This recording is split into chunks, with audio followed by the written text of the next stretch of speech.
Welcome to day 15 of our SQL Made Simple series, and I'm excited about this left join concept. Just imagine for a second that you manage a library. You have a table of all books and another table of members who borrowed books. You want to see all books and if they have been borrowed, and you also want to see the member details. This is where a left join comes in. So if you want to use our database, head over to this website, download it and run the script. So what then is a left join? So a left join, also called left outer join, is a way to combine two tables so that we achieve these three objectives. All rows from the left table are returned even if there is no matching row in the right table. So that is the first concept. The second on the list is matching rows from the right table are returned where they exist. And the third, but not the least, is if there is no match, the columns from the right table will show null. So let's take a look at our visual analogy. Think of it like a Venn diagram. Everything in the left circle is included, and anything that overlaps with the right circle is shown. Non-overlapping parts of the right circle are ignored. Hope that makes sense. So this is our left join. Everything here in the left table is maintained. The overlapping part will be included. Non-overlapping will be ignored. Okay, so we have our books on the left, which contains two fields, book ID and the title. So if you are doing a left join, we will have all of these appearing in our results.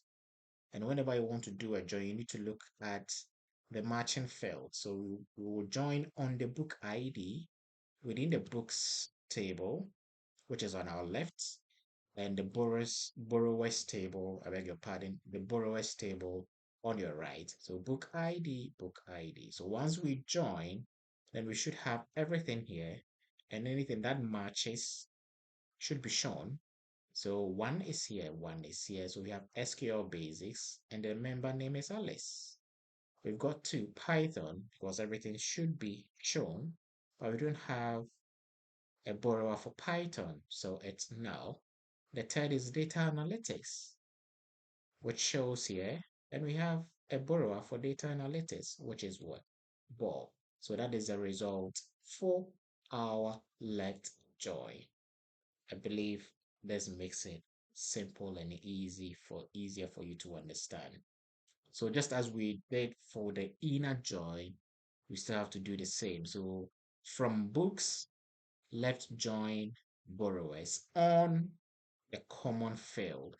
So books.book ID, because we saw a book ID field, and within the borrowers.book ID, there was a book ID field within the borrowers table. So if you want to pick the field, because you've done a left join, you start by saying books.book ID. So you can even make it short by saying as B, then as BOR. It depends on you and whatever you want to do with it. Okay, so to consolidate our understanding, let's try and practice on our data set. So I'm going to switch for you to see how we will do this. So you want to do a left join. So we're going to do a left join with the people and orders table. So before we do that, let's do select star from, so I want to see the people.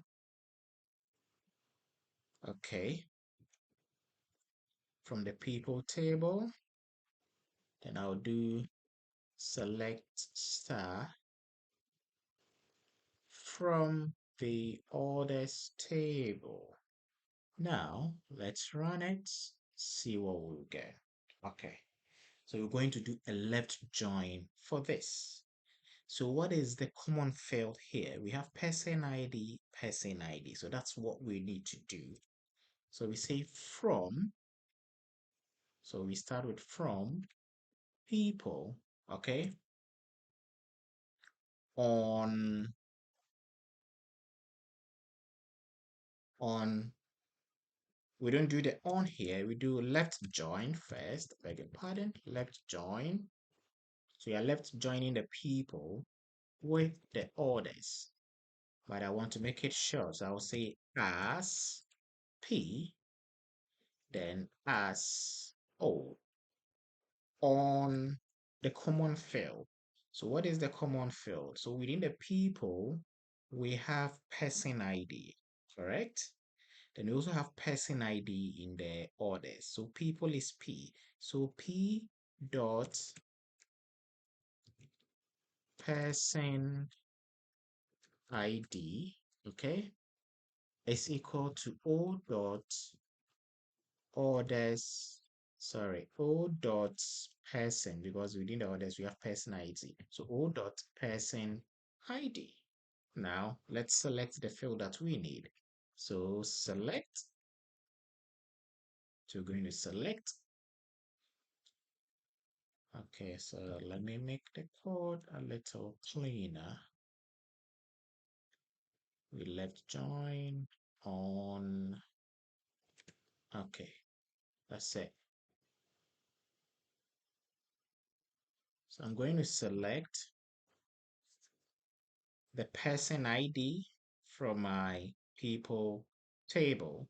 So P dot person ID. I also need the first name. So P dot first name. I also need the last name. P dot last name. Now when you go to the orders, I will need O dot, I need the order ID. Then I'll need the order date, O dot order date. And lastly, O dot order status. So once that is done, this is what I will have eventually. So now we're going to do the left join to see what result we will achieve from this. So hit it. Now I have person ID, first name, last name, order ID, order date, and order status. So this is you performing a left join. So it maintains everything from the left table and only shows the result of matching rows in the other table once you do a left join on an identified field, which in our case is the person ID. I believe this makes it quite simple for you. So that is the left join using two tables. So we want to see all employees and the department they belong to. So before we can do that, let's quickly look at our data set. So from employees, then we're going to select all from employee department. Then we will select all from our department just to check the common fields we have. That's going to help us solve this problem. So we have a common field between the employees table and the employee department table, which is the employee ID. That's what we use to join. Then we also have another field, which is a department ID between employee department and the department table. So let's see how we want to see all the employees and the department they belong to. So we want to see the employee ID, the first name, the last name, and the department they belong to. So we're going to do a left join on that. Okay, so let me just take this off. Now let's start. So I'm going to start with from. So our first table is the employees. So we are saying employees as E, okay? And we'll do a left join with the employee department, okay? Employee department as ED, okay? And I'll say on. So what's the matching field? So within the employees, which is E dot employee ID, should be equal to ED, which is the employee department dot employee ID. So that's the first and the second table. Now we need to do the second and the third. So another left join will come in here, and you're doing a left join with the department table. So department as B on the employee department, which is the ED, okay? And the common field here is department ID. So ED dot department ID should be equal to D dot, because it's from the department. So D dot department ID. Now that ends it. So what are we selecting? So select. So we are selecting first and foremost the employee ID, which is from the employees table. So we use E dot employee ID. Okay. And I'm also selecting the first name, E dot first name. I'm also selecting E dot last name. Then finally, I want to see the department, and the department is in the name of the department can be found within the department table. So D dot department name.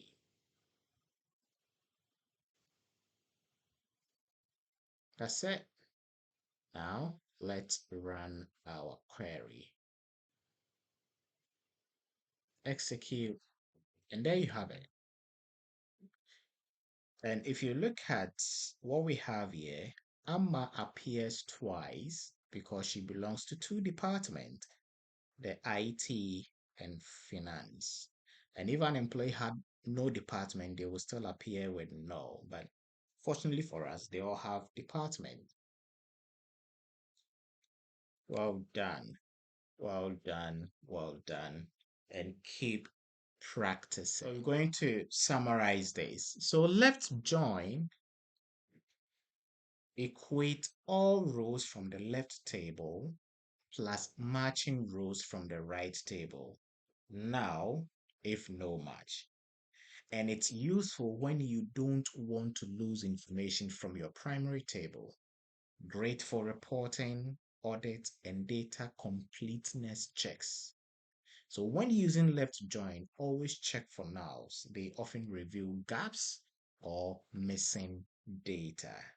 Well done for staying through. And the only way you can understand or grasp this concept is for you to practice. So please keep practicing and do not forget to subscribe to my channel. It helps with the algorithm for others who want to learn SQL the easy way to also find this video. Thank you and blessings.